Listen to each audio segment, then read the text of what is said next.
I'd just like everyone out there in Radio Land to know that we are playing naked.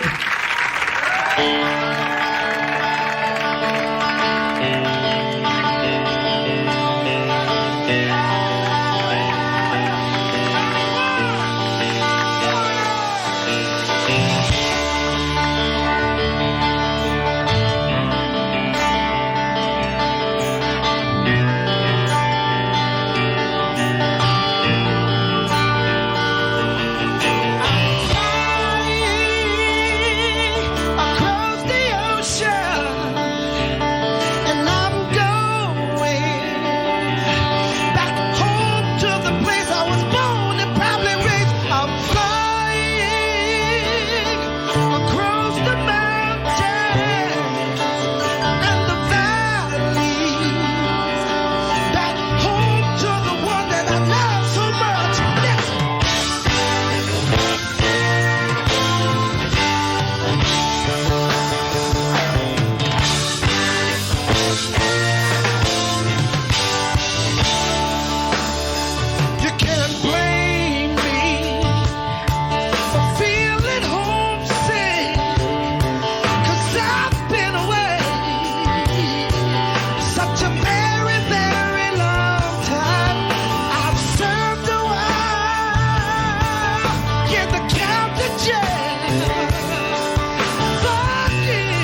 You're listening to Rip'n Common Sense Radio.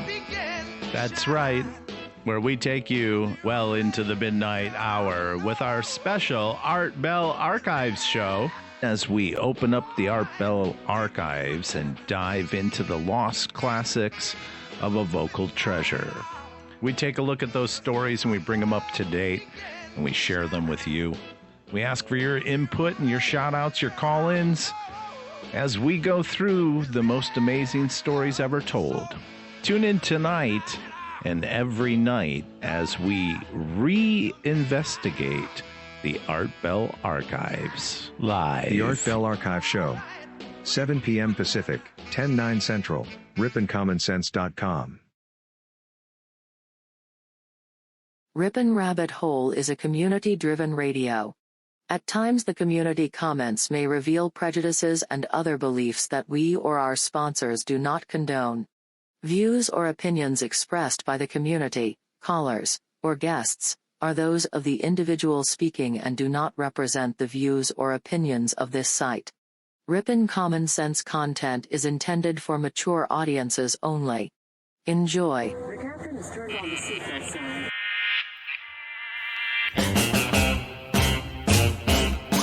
Good evening and welcome to another episode of the Art Bell Archive live show. I'm your host, AJ, the Rip'n Rabbit.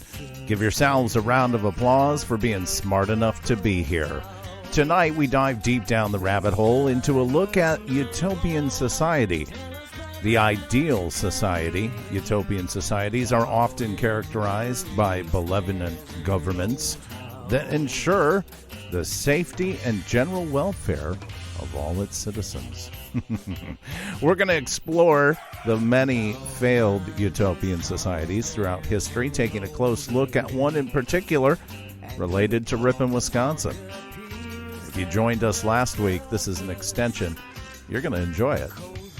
The weekend starts now, folks, so buckle up your seatbelts, because tonight we're blasting off to Utopia. That's tonight, Thursday, February 13th, 2020. I'm so glad that the weekend is here and that we get to share it together. Wow. I get so excited. I look forward to when that song plays and it's time to go live. If you joined us last week, we ended the weekend with a interesting look into the Underground Railroad and its significance throughout history, its significance towards our future. And of course, the rabbit hole popped up in the little tiny town of Ripon. And we told you about our March 20th Freedom Flame broadcast that's being prepared for March 20th. We're going to continue to give you updates along the way as we get closer to that date, and exciting. See how these subjects relate and how they're all connected in some way to each other. And we're going to kick off utopian societies this weekend tonight. But first, Bleed the Same wins again, being the first here. Good evening, Jen Grant, and all of you gathered there in chat. How was your week? Do you find yourself looking forward to that opening song as much as I do? I really do. I enjoy these conversations that we have together, these subjects, sometimes deep from time to time, and sometimes, quite lighthearted and fun. So it's such a variety of rabbit holes that we get to dive through together. And I am so thankful that you're here and that we're all a part of this together. Again, coming up before the end of the show, I'm going to have an update for you, so stay tuned for that. You'll want to hear what my special guest this evening will bring with him along in his update. Again, before the end of the broadcast this evening, we'll have a special guest here in the studio with us. So I'm excited about that. I'm excited about the rest of this weekend, of course. Lots of fantastic topics of discussion for us to endure together. Go ahead, bleed the same. Buy that lottery ticket because you just never know. And if you do, that entitles us to, I think, some fair share split. Because in the world of Utopia, where we all live communally together, it's all for the greater good. So in that philosophy, you just have to share it anyways. Art Bell wrote The Quickening, Today's Trends, Tomorrow's World, an interesting book that he released that covered and predicted how human relations, business, technology, health, and international tensions and religion will all be different in this millennium, and described how society can prepare for the future. Perhaps some of these thoughts and concepts even borderlined a utopian future. So the future has to repeat itself from the past. And as we told you about the tiny town in 1840s and 50s of Ripon, Wisconsin, there were some clearly very radical thoughts taking place of the men of the day. One of those men is a man by the name of Warren Chase.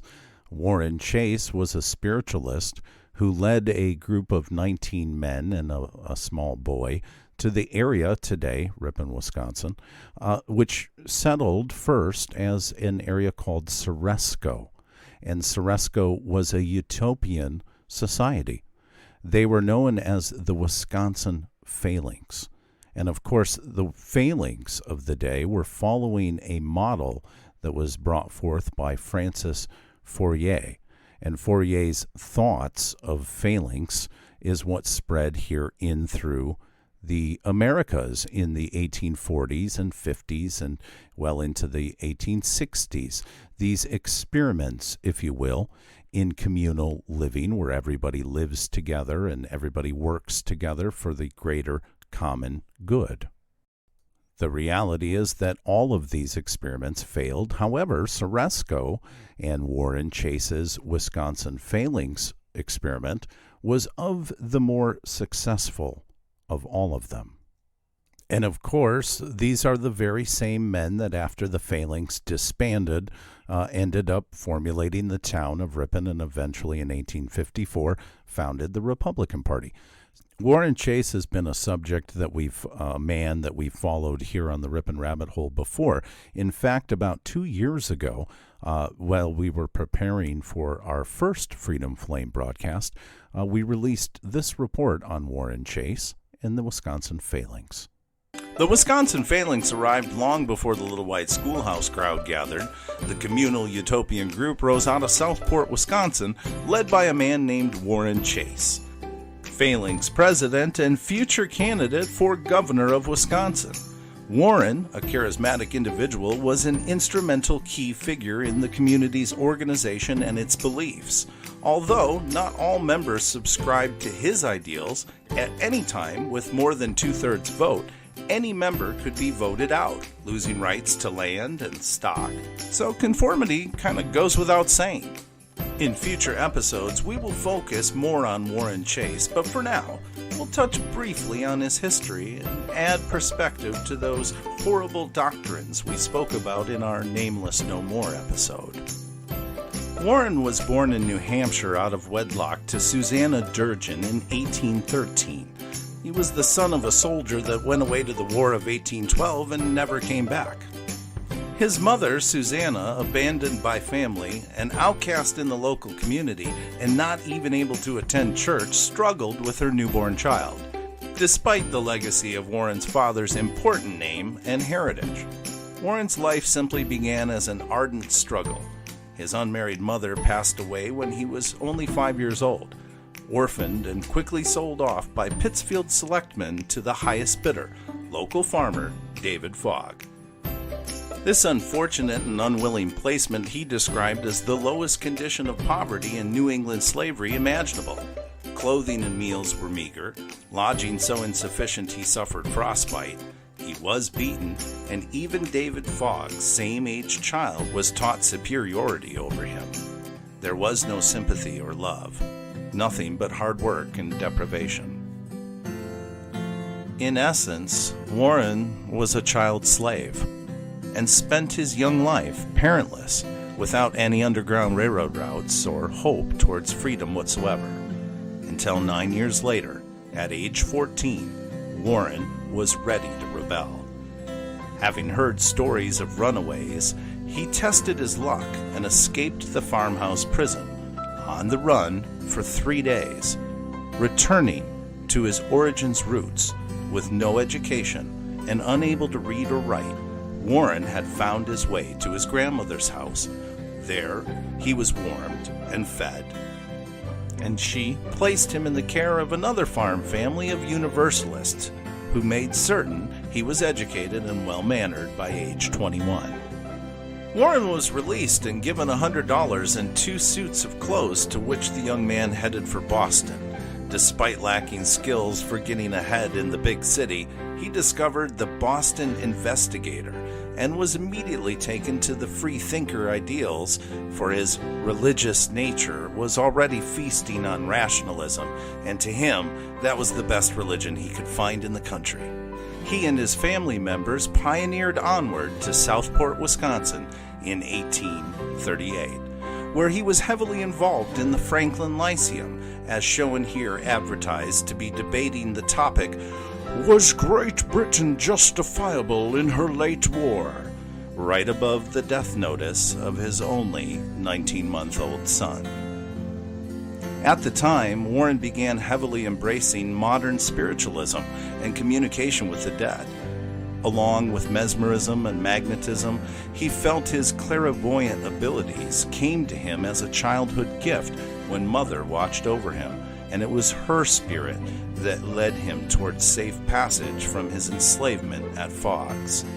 Soon, the members of the Franklin Lyceum began introducing these topics along with the topic introduced by the works of Charles Fourier, a French utopian socialist and philosopher who advocated reconstruction of society based on the idea that the natural passions of man would, if properly channeled, result in social harmony. A corporation was formed, Warren elected president, land selected and bought, stock issued, and those brave enough followed their fearless, charismatic leader into paradise, or Ceresco as they called it, named after the Roman goddess Ceres of agriculture. No doubt Chase's commitment to slaves, servants, and fugitive wives was truly genuine, but perhaps undermined by his assumptions about relationships, common views shared with most male critics of marriage. He didn't enforce gender division of labor in his own household or any other for that matter. His own wife not really being on board with the idea of living at Ceresco Phalanx Utopian community, where women had little to no privacy and were assigned the laundry, cooking, and the cleaning for everyone. Chase, for the most part, publicly denied that Ceresco allowed for extramarital sex or free love, but Warren's own solutions to his personal unhappiness was to embrace free thinking early on as a part of an audacious group of spiritualists and free-loving Americans endorsing the right to divorce and form new partnerships. With a belief that the cause of unhappy marriage was women's legal inequality, their forced submission to unwanted sexual relationships, the bearing of too many children, and men's inability to check their sexual desires, and the need for more discussion of how to achieve pleasurable sexual relations. Warren played a vital role in transporting sex radical ideas from community to community, advocating free love both before and long after Ceresco. Chase never said that men or women should have multiple partners, although he assumed some would, and there was really little to be done about that. Love and desire would always find a way. His public position on marriage grew in part from his genuine devotion to the separation of church and state. What a wonderful world it must have been in the 1840s for Warren Chase and the Cerescoans as they battled the cold Wisconsin winters. Yes, bleed the same. They had some very radical thoughts of the day. And I think in the beginning of that introduction there, I said Francis Fourier. I apologize. It was Charles Fourier. Now, he was a French philosopher. He had several radical ideas, and he inspired the American thinkers, the free thinkers of the day, to take these, conversations to more of a social level. And Jen, I absolutely agree with you that, a society such as Utopia really can exist. However, so far, the track in the past experiments of Utopia have not been successful. I don't know if you remember, there was a reality show called Utopia. It was on just a couple of years ago. I think it was on CBS. And it was the same kind of thought of a reality show where people would come together and work and farm and, take care of each other in this communal lifestyle. So I'm glad, and it's positive to see that there is a belief that that this version of protopia can be achieved. And I have to agree with you, based on the track record, that the failures, such a society really doesn't seem like it can exist. However, it's good to go back into the time frames and look at some of these very radical thoughts, especially of those days, and to take a look at what parts of the success may be apparent to us today. François-Marie Charles Fourier was a French philosopher and an influential early socialist thinker later associated with utopian socialism. Some of Fourier's social and moral views, held to be radical in his lifetime, have become mainstream thinking in modern society. Fourier is, for instance, credited with having originated the word feminism in 1837.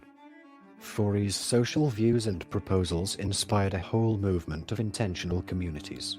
Among them in the United States were the community of Utopia, including the little tiny community, Utopian community of Ceresco, led again by Warren Chase, an avid student of Andrew Jackson Davis. Andrew Jackson Davis was a Hudson Valley farm boy who spent his adolescence in the town of Poughkeepsie.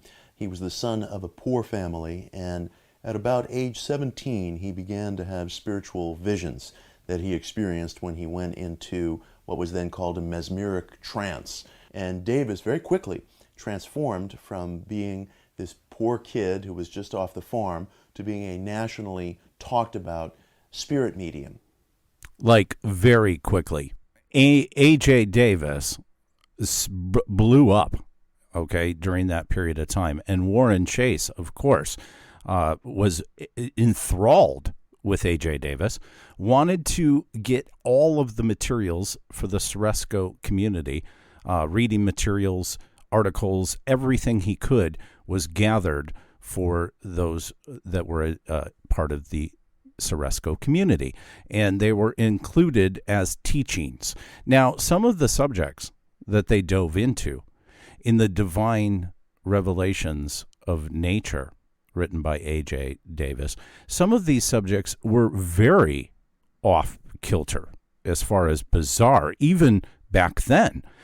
Subjects such as peaches here on the earth come from planetary sex between Mars and Venus, and that's what produces peaches here on the earth. So these types of radical thoughts of the day are still very much radical yet today. However, they really embarked upon the spiritual, interstellar, intergalactic communication with the dead. I'm implementing your shows into homeschooling with my kids. They are free thinkers and enjoy these topics.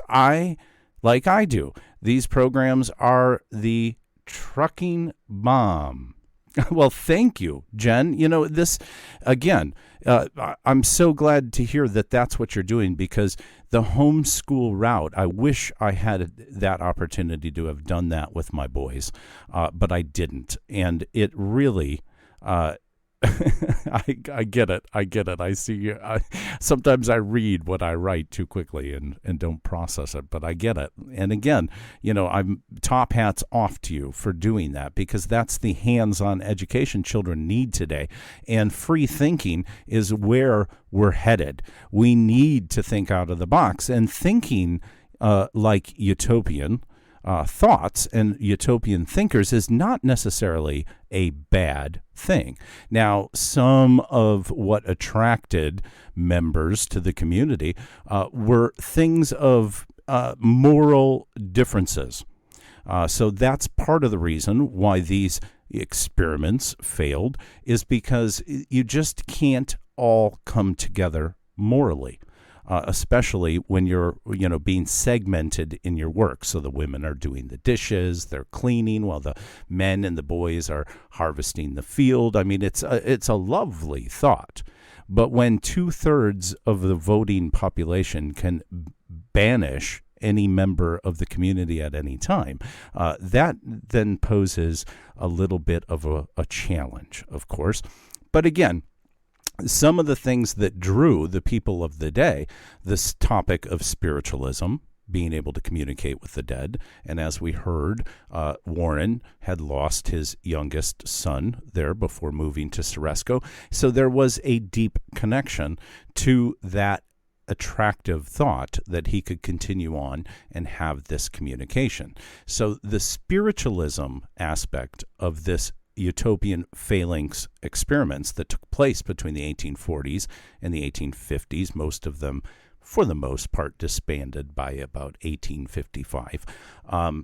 They were, drawing in oftentimes individuals that were in some sense had lost their way, and were looking for that Garden of Eden, that were looking for that utopian society.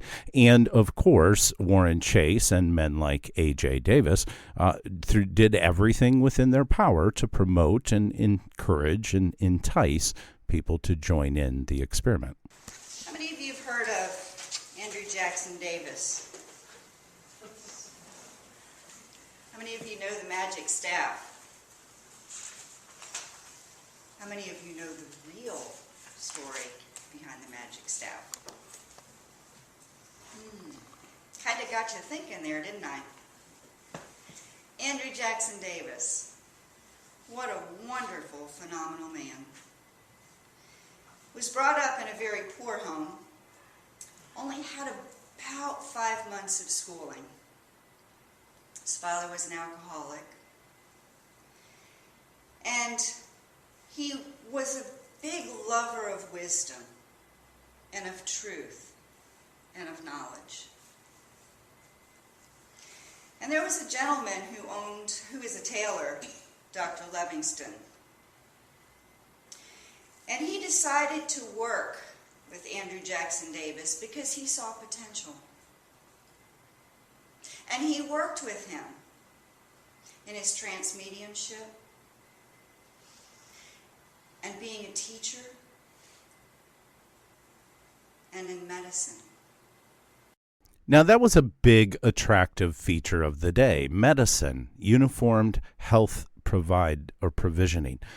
Very attractive, along, of course, the ability to communicate with the dead through these spiritualist rituals.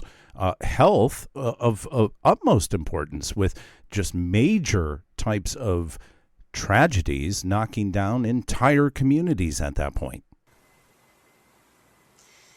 Now, being after the quest of knowledge and truth that Andrew Jackson Davis was, he liked to meditate.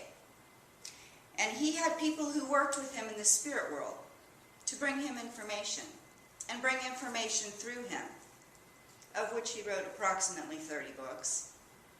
It's known as the Poughkeepsie Seer, John the Baptist of Spiritualism, and the father of Spiritualism. One day during a meditation, he met with one of his guides.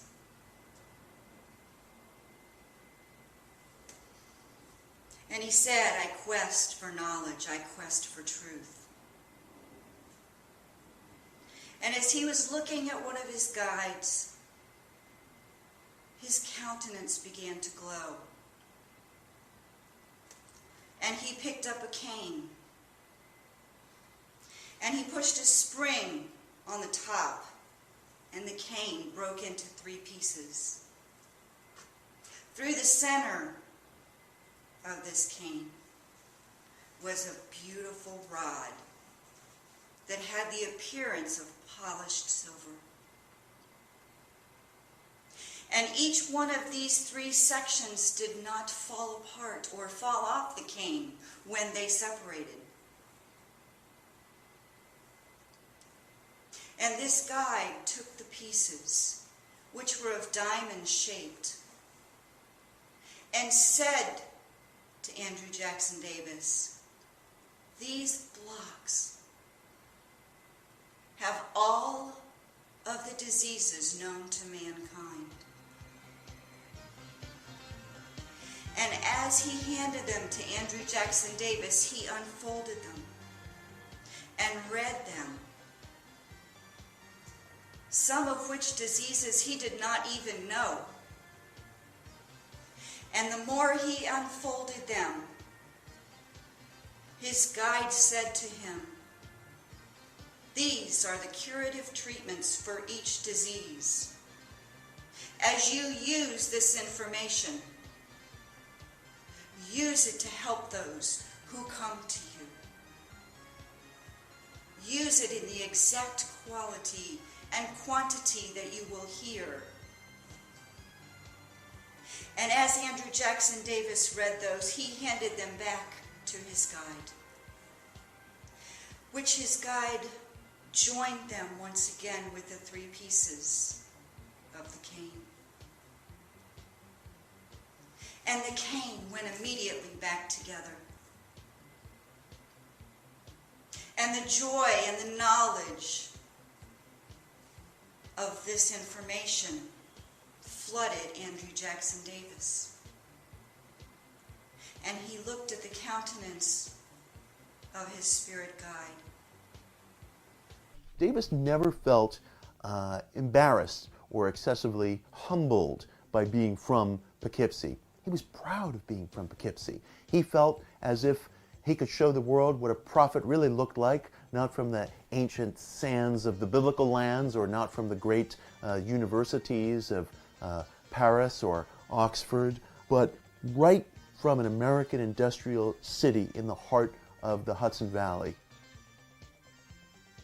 In many respects, Davis, as a son of Poughkeepsie, is responsible for aspects of the wave of alternative spirituality that swept out of America and across the world in the late 19th, early 20th century. Davis had a remarkable capacity to create these vast metaphysical lectures out of what he said he experienced when he entered his trance states. So I think for a lot of Americans, Davis's magical claims were less enthralling than these aspects of his philosophy, which could seem very freeing and very liberating. There were people who wrote and talked about Davis in newspapers, pamphlets, books, lectures. The name Poughkeepsie was probably never so widely heard at the time than it was when people discussed the life and teachings of the Poughkeepsie seer. And of course, one of the people that really dove into Andrew Jackson Davis's work, Warren Chase, of course, got all he could of the man's materials and brought them to Ceresco, and they were part of the regular reading regiment for those that bunkered down and made their home the Ceresco, Wisconsin Phalanx experiment. Now, Warren Chase again went on to become one of the top spiritualists of the day, writing such books as The Gist of Spiritualism and 40 Years on the Spiritual Roster. Of course, Warren would travel the country for more than 40 years, talking about his utopian experiments in Ceresco, as well as his deep connection to the world of spiritualism, having always attributed success when he spoke of Ceresco After its disbandment, it obviously became Ripon, Wisconsin. Forming the Ceresco Union, several people, members of the community that were remnants, ultimately ended up in that little white schoolhouse on March 20th, 1854. But were their thoughts really that radical? What do you think? I mean, some of this stuff I get. It's a little bit far out there. But what are your thoughts? When they were trying to achieve something of unity, can we really take that away from them? What's up, Juanito 1975? Welcome to the broadcast this evening. Great to see you. I think what we have here is we have the foundation of something really exciting, not quite figured out or understood. That being said, were some of these thoughts really that far off? Let's take, for instance, the spiritualism aspect and the communication with the dead out of it for a moment. Education, medical benefits, rights, women's rights, slaves' rights.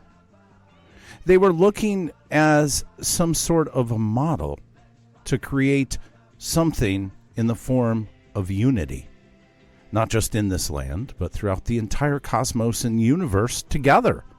And for that, they should actually be commended. What a beautiful thought. Wouldn't you agree? I'd like to hear your thoughts in the chat room tonight. Very curious, your thoughts. Of course, that socialist word being tossed around in the first part of the program tonight quite a bit. Is this socialism? Probably, in its finest form. But where are we today in 2020? And where, perhaps, are we going? We're going to take a look at that in the second part of the program as we explore the possible benefits of utopian thinking. Stick around. We'll be right back after this quick break. Don't touch that dial.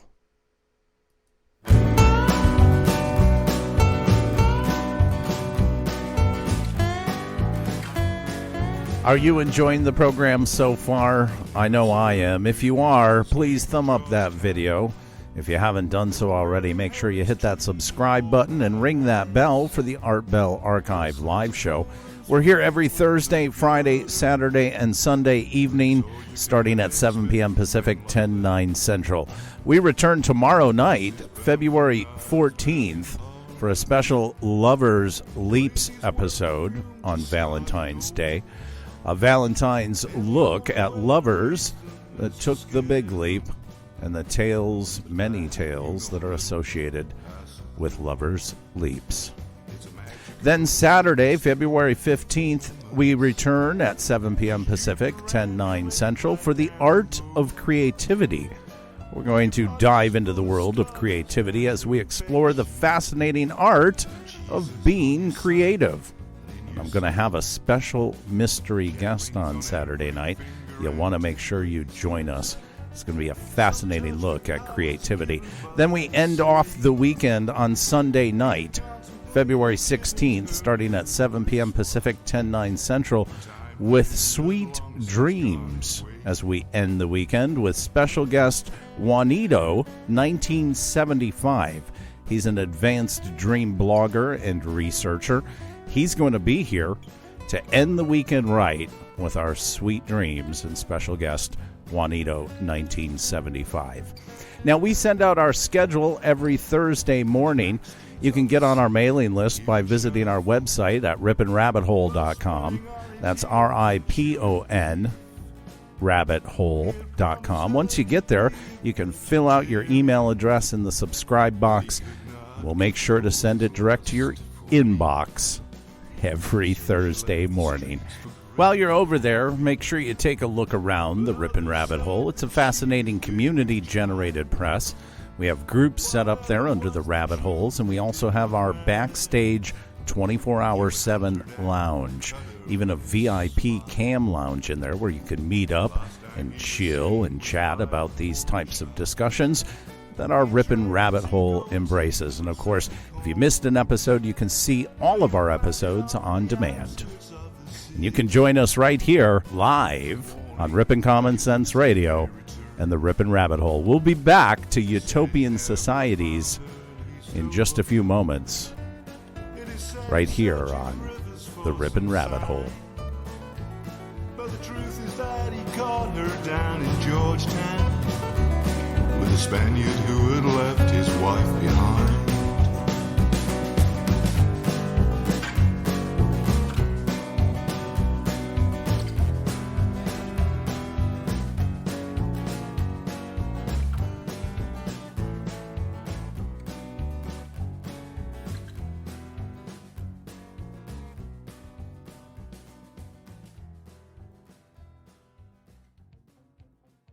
I also want to point out in that schedule update that Moneybag 73 is going to be here also Saturday night. He's going to bring with him an update for our Mandela monthly show, which takes place the first weekend of every month. It's already that time again, almost. And Moneybags will be back here for the Mandela monthly episode the first weekend in March, but he'll be here this Saturday night on our Art of Creativity show. He's going to bring us an update on what he's been working on for the next Mandela Monthly, and I have a little peek behind the curtain, so I know a little bit about what he's going to talk about, and you'll definitely want to tune in for that update. Now, speaking of the Mandela effect, before we get back into our utopian societies, I'm joined now with a very special guest who's going to bring us up to date on the International Mandela Effect Conference. He's come out of his den.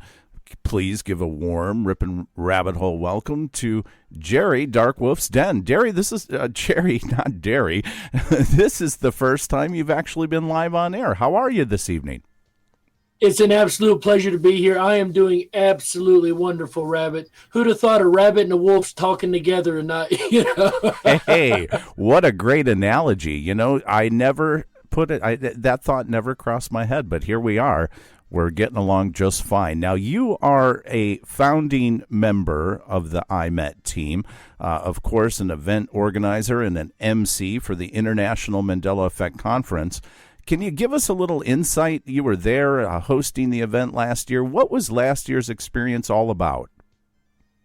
Last year's experience was really about the history, bringing us up to date as far as how long these things have really been going on in time. Like Cynthia Sue Larson's work that's gone back a good 20 years in history, So bringing people up to date, more about personal stories, how it's really affected our lives. A lot of the speakers talked about how it's really, really affected them. Shane Robinson had to talk about that. Lauren Cannell Pavelka spoke about that. So it was kind of an overlying theme on one of the days was just all a personal, how it really affects people's lives. And then again, we had the history, kind of just bringing things up to date as of where we're at right now and getting a good firm footing as we move forward. Now, all of these speakers have been archived on your YouTube channel. So if you've missed any of the conference videos that have been posted there, you're going to want to make sure that you check it out. And I've included a link to that YouTube channel in the show notes listed below tonight. You've got some exciting news to share. You've got a new guest speaker this year on the lineup. Absolutely. Appreciate that, Rabbit. Yeah. Go ahead. Yeah, go ahead. Make I the thought announcement. You were saying something. Sorry. Must be getting some feedback there. Yeah, we've got Regina Meredith. For those who don't know, she's on Gaia TV. She's got a show called Open Minds over there.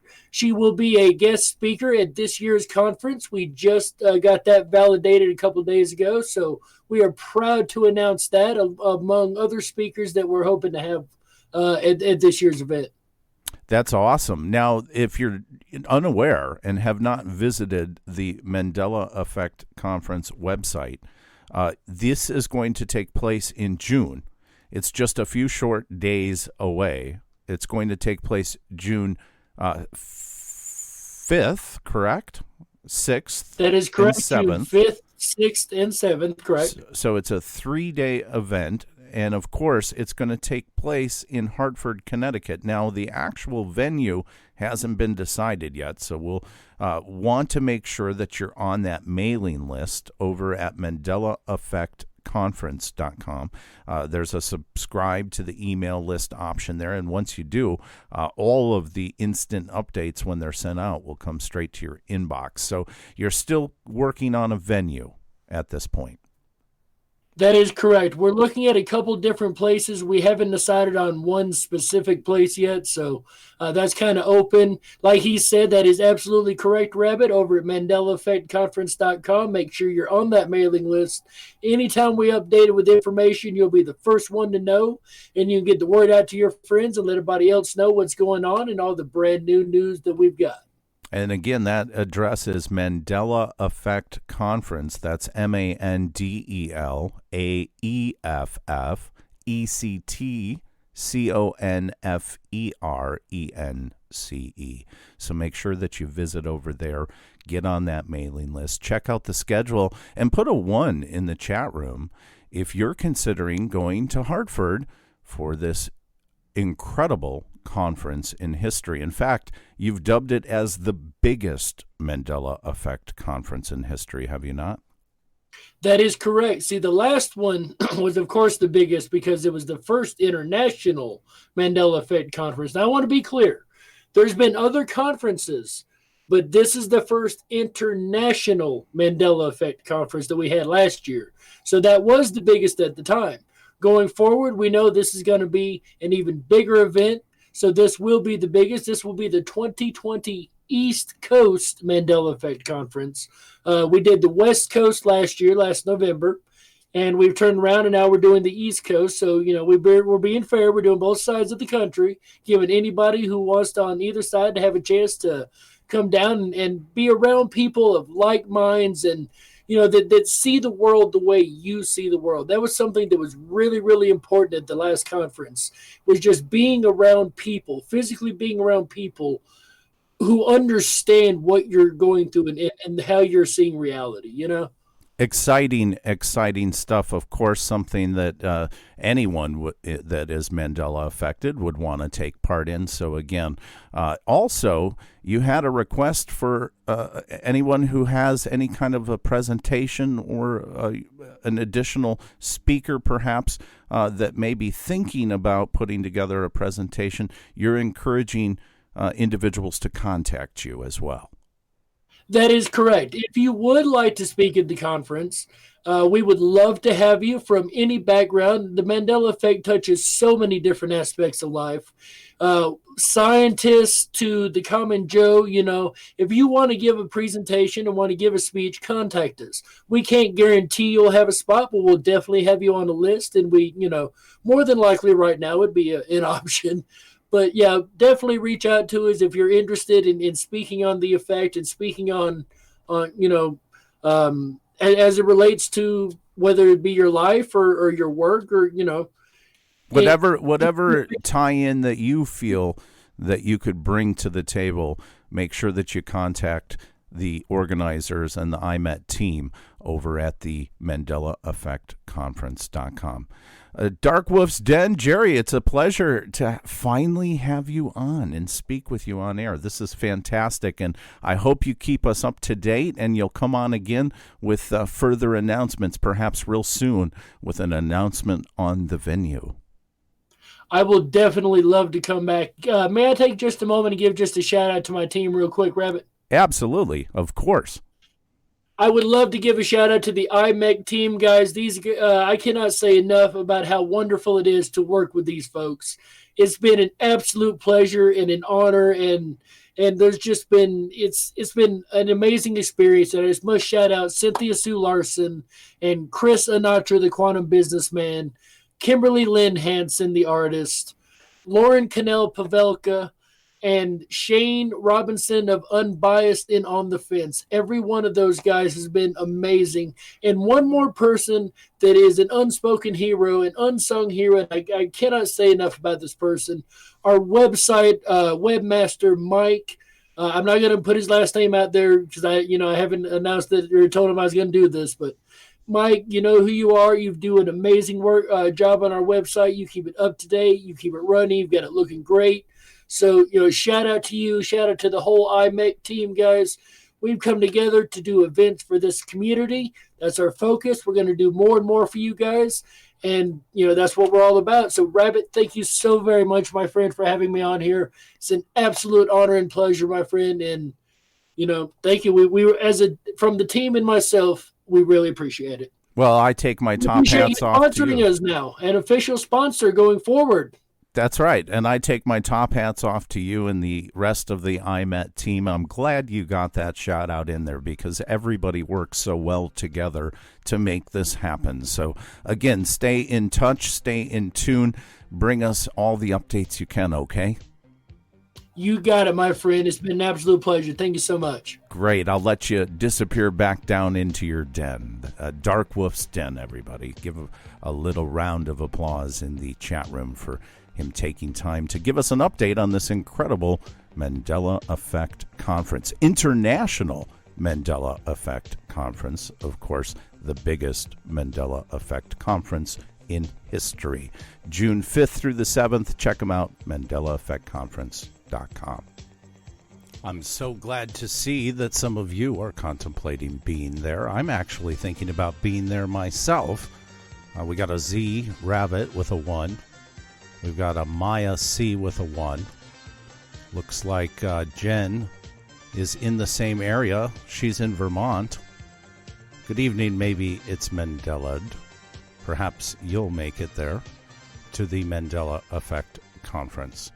Juanito, 1975, again saying, perhaps I'm going to try dreaming of living in a utopian society later tonight.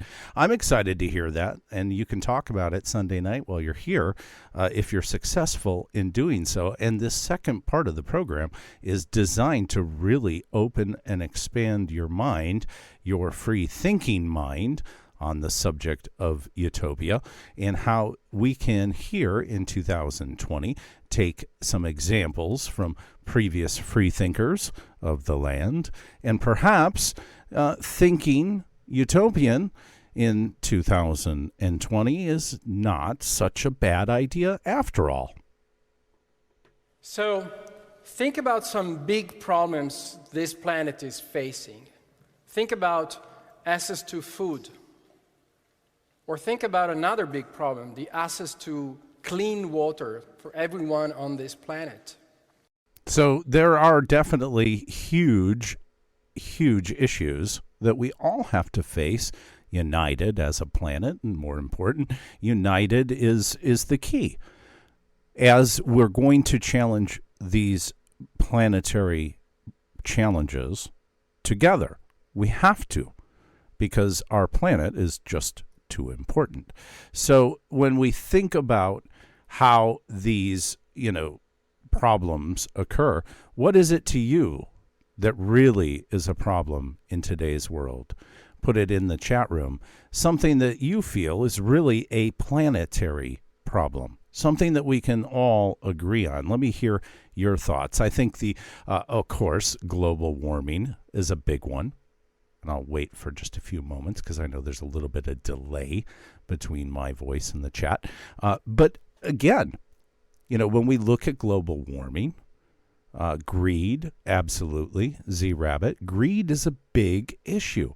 Now, the socialistic aspect of the communal utopian society kind of falls that one into more of an even kilter across the board because then everyone is accommodated equally.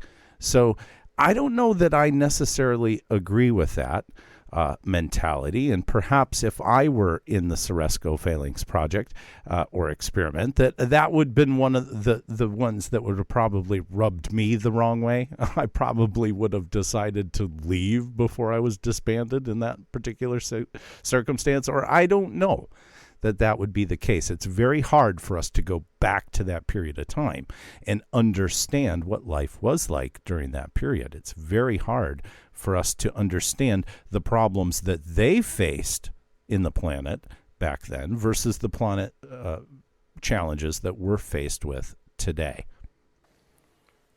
Or think about another big problem that we are facing here, the urban growth that can cause slums and inequalities in most of the cities. Well, if someone in this audience is thinking about solving or even addressing or challenging these problems through some extreme, innovative ways, well, maybe among you there are some utopian thinkers or people that think about utopia. No offense intended. None offense taken. In fact, Juanito, 1975, going to experiment dreaming about a utopian society. And I think what you're about to hear, Juanito, is good food for thought for that dream experiment that you're going to undertake here. When we start to think about some of the thoughts, especially from the engineering point of view. And of course, the overpopulation of the planet was not something that was heavily debated or heavily even understood back in the 1840s when these experiments were taking place here in America. So it's not fair to try to judge their way of thoughts from a 2020 point of view. As we are hearing the urban populations and the poverty centers that are created, we can think a little bit smarter rather than harder, perhaps, when it comes to laying out a urban dwelling. And one of these fantastic thoughts that has stayed consistent throughout the time frames of Utopia has been the perfect city, the perfect layout, the harmony that could be created in such a, living styled condition. Not necessarily communally, but more centralized, more radical in its thought. And I think today, in 2020, we're not past any of us having the ability to come up with something really great, something that could possibly even change the world. So utopia is a word that comes from a Greek word, topos, that means place, and the prefix that means no. So utopia is a no place, or a place that doesn't exist yet. And since the moment that this word came into the common language, other words have been created using topos and referring to utopia, like utopia, that means nice place, or dystopia, that means a bad place. And so if you have to choose where to go for a weekend, I suggest you go to the Utopia. So this word was coined by this Englishman, a man of the Church of England, in 1516, so 501 years ago.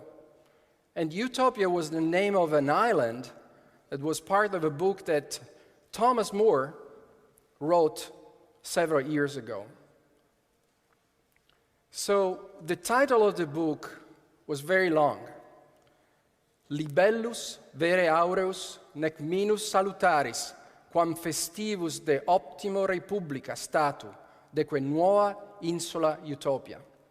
That means basically concerning the best state of commonwealth or republic and the new island Utopia, a truly golden handbook, no less beneficial than entertaining.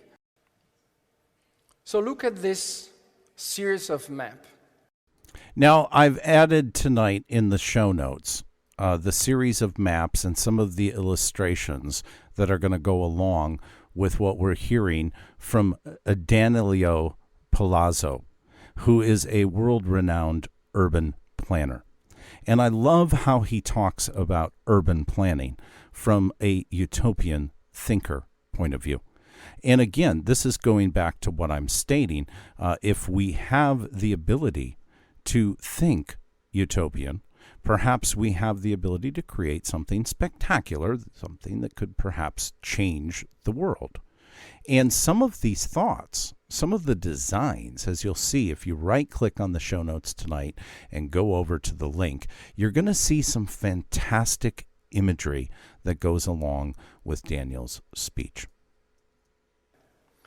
And if you can start from the right, left, top left, you will see a series of communities that had been created. Follow the red lines, the red arrows. You see a lot of new communities that have been created, that have been generated in between the end of the 17th century and the half of the 19th century. I have also located Cincinnati with a very small red circle, and you can see in some of these maps that there were a lot of experiments around Cincinnati. So let me show you this map. This was a utopian city. Now, again, I totally agree, John. It's very difficult to get the people around us to have these types of thoughts, or even, as you point out, think of anything positive today. And it's inspiring when you look at the way that this, these utopian experiments graft out from up in the upper part of the country and then spread across into the prairie lands and then eventually into the Midwest, all the way out to the West. And when you look at these master plans for these cities and these layouts that we're going to hear about, this is actually really exciting thoughts at the same time. Called hygeia. Hygeia is a Greek word for health. So this was the city of health. Do you recognize something familiar on the bottom of the slide? Can you read something that is familiar? River Ohio. And in fact, Hygeia was supposed to be just 15 minutes from here, in Ludlow, Kentucky. So just on the other side of the river, you can recognize actually some part of Cincinnati. So in the year after, architects and planners started to design their own utopia. Let me introduce you Ebenezer Howard. At the end of the 19th century, he generated this idea of garden cities. And he built one or two of these garden cities. You can see on the right of the screen, Letchwork, that was one. And he advocated for a connection between the built environment and the natural environment. He was looking for an harmony between these two landscapes, between these two environments, to provide a new way to live for the people in England at that time. And you can see some of this example in a city that is close to here, Marymount, not just because of the architecture, but also because of the plan. Let's go to another utopian thinker. You probably have recognized Frank Lloyd Wright, the architect of the Fallingwater House in Pennsylvania. So Frank Lloyd Wright designed his utopia city. It was called Broadacre City. And again, he was looking for the harmony between the built environment and the natural environment, a sort of harmony between men or human beings and nature. But he was in the machine age, so-called machine age. And I have highlighted some of the sentences that he wrote in the manifesto that was connected with the physical plan of Broadacre City. And he said, no traffic problem, no railroads, no streetcars, so basically no public transport, just private cars. He said, an acre of ground minimum for each individual, so a very less dense place than some of the places that we know. But you can actually see that some of these principles are in our suburbs. So we cannot blame Frank Lloyd Wright for the suburbs, but I mean, he gave his contribution to that, I would say. Let's go to another, one of the most extreme utopian thinker, Paolo Soleri. He's an Italian architect. He was educated in Torino, and then he came here in the United States, and he spent all his life in Arizona. And he was the most extreme because he designed cities like this. A city for 900,000 inhabitants. Actually, he designed cities or buildings, very large buildings for 2 million of inhabitants. He was very radical. He was very extreme. And he actually tried to build 2 cities. And he was quite successful in that. Arcosanti was a city that he started to build in the middle of Sonora Desert. He didn't succeed completely, but at least, he started to build his own Utopia city. So, and if you're thinking that all the utopian thinkers that I have presented to you at a very fast pace are detached from our daily life, and they are remote in time, well, let me introduce you another utopian thinker.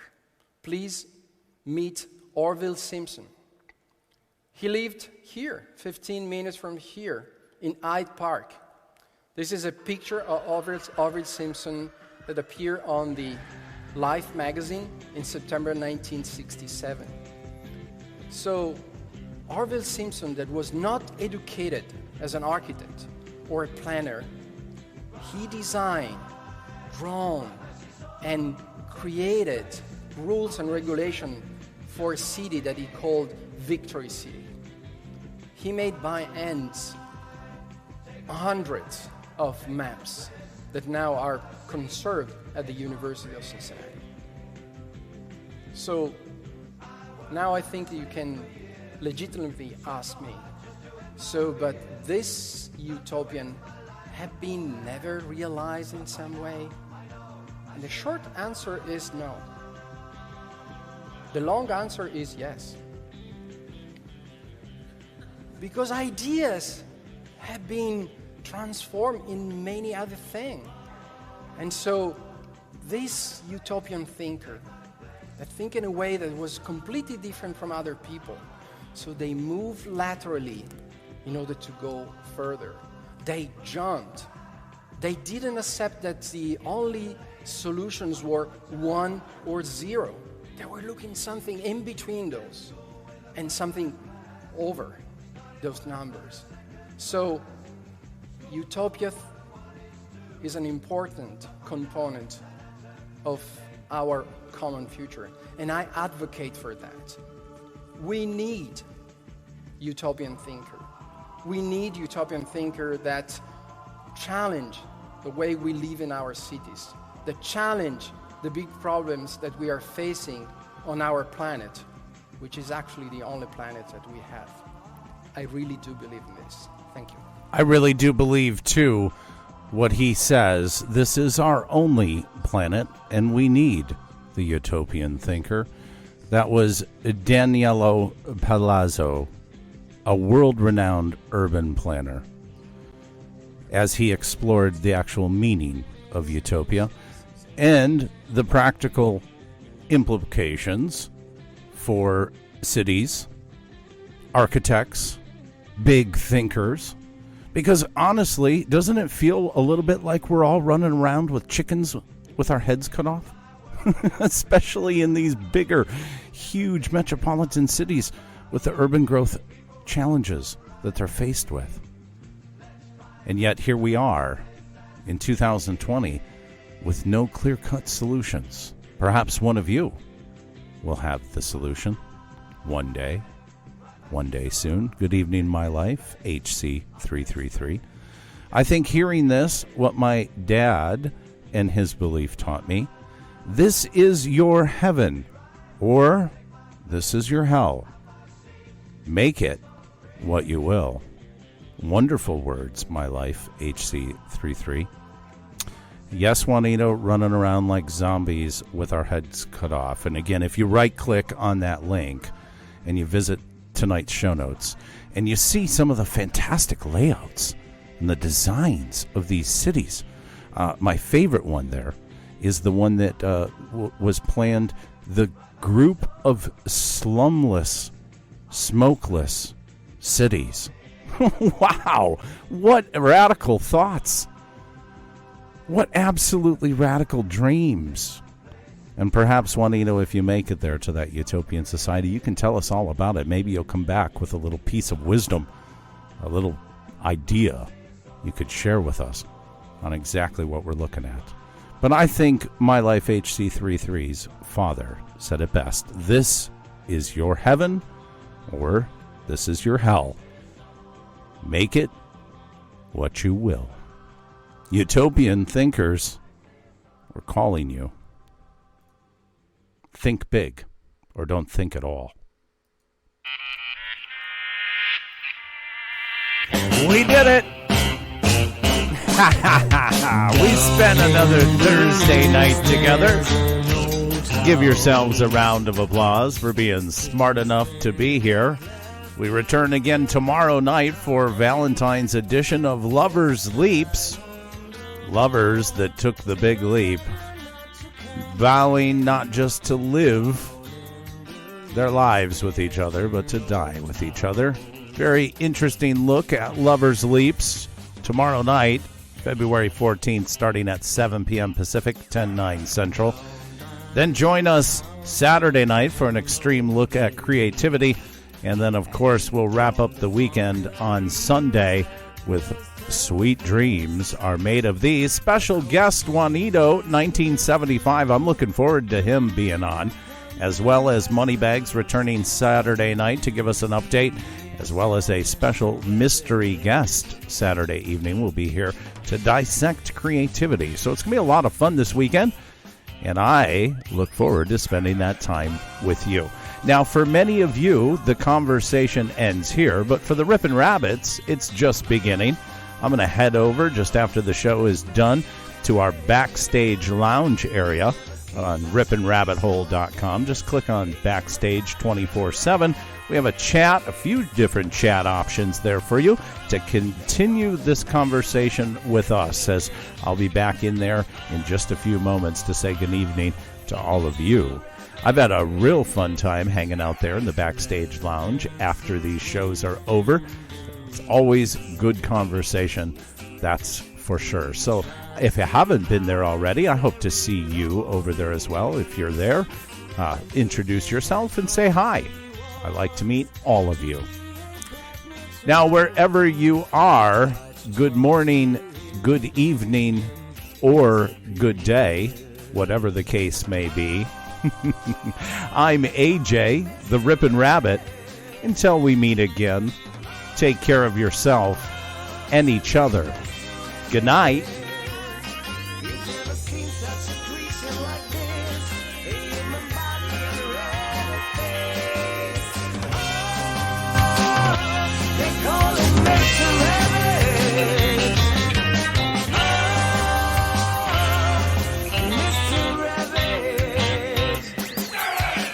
Once there was an old man living in an old house down by the lake. Rumor says the man was hunting for rabbits just for fun. Since the day the rabbits disappeared for a while, then came back and cast a spell over the old man. So he looks like a rabbit too now.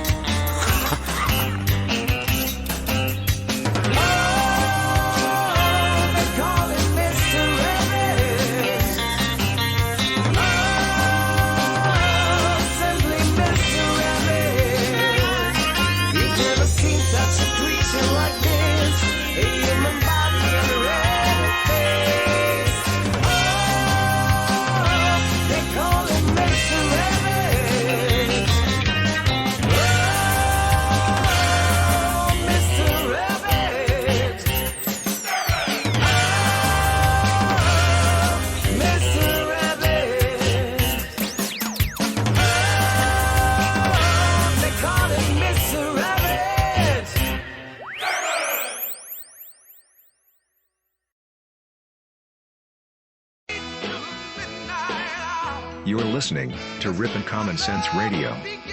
That's right, where we take you well into the midnight hour with our special Art Bell Archives show happening tonight and every night this weekend, starting at 7 p.m. Pacific, 10/9 Central.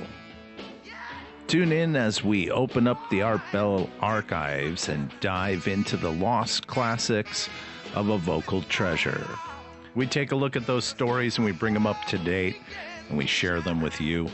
We ask for your input and your shout-outs, your call-ins, as we go through the most amazing stories ever told. Tune in tonight and every night as we reinvestigate the Art Bell Archives live. The Art Bell Archive Show. 7 p.m. Pacific, 10/9 Central, ripandcommonsense.com.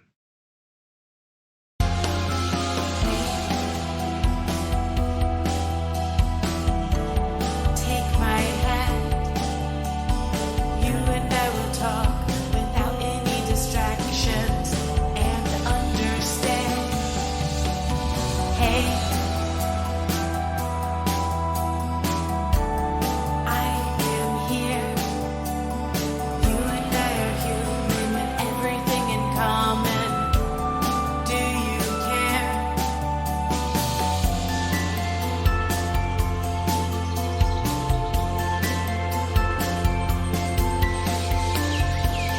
Do you care? Do we care? Will you care? Will we care? Are you here? Are we?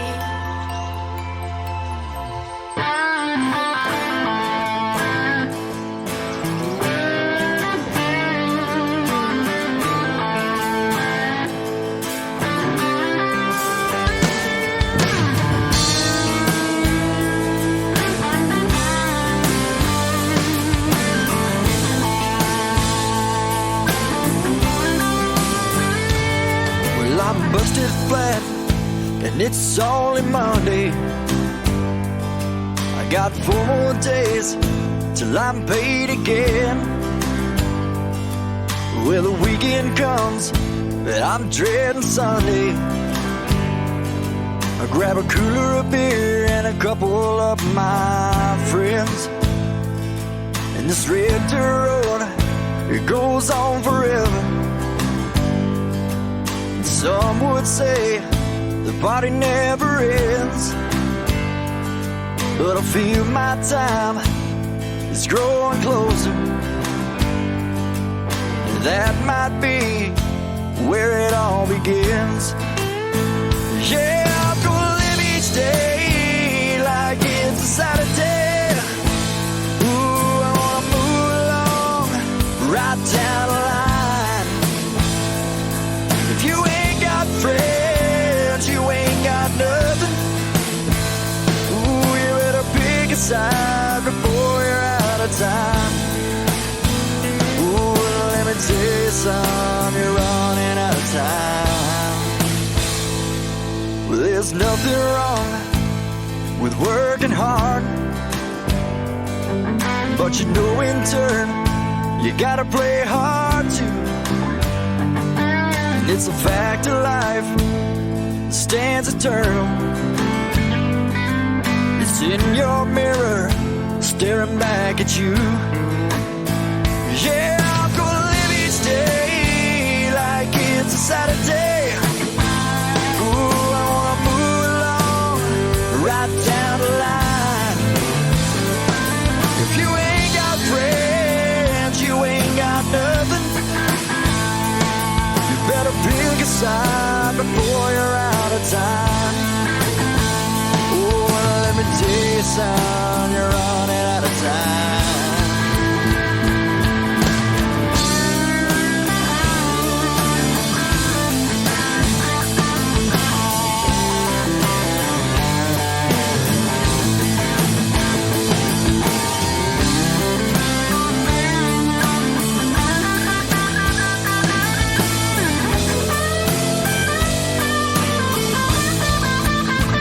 Yeah, I'm gonna live each day